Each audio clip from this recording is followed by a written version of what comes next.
Edgar Sandoval, President and CEO of World Vision US.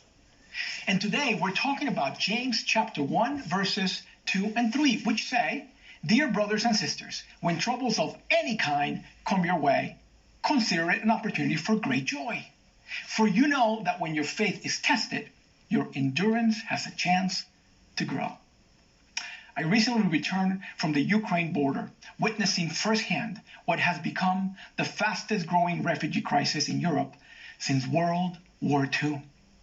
At the border crossing to Romania, all around me were mothers carrying babies and young children, teenagers who were clearly in shock, and the elderly, uprooted from places where they had lived their whole lives. I watched an older man begin to sob uncontrollably. He leaned against one of the barriers, clothes covered in mud, and pointed at the sky, reliving the moment when his house had been bombed. The troubles of any kind were in full display, but joy? Where does joy fit in a moment like this?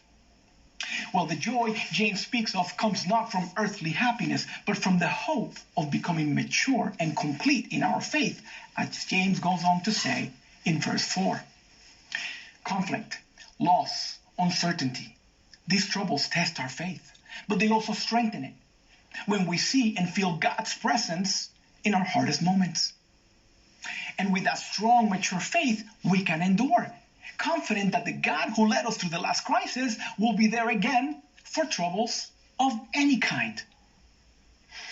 As the sobbing man leaned against the barrier, a volunteer, a complete stranger, immediately came over and held him in a tight embrace.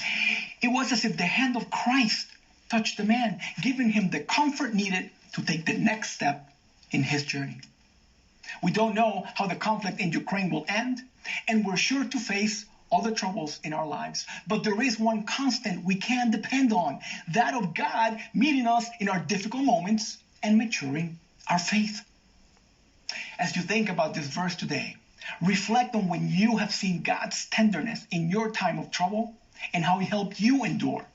Thank Him for His beautiful presence in your moments of pain, and pray for people caught in conflict around the world.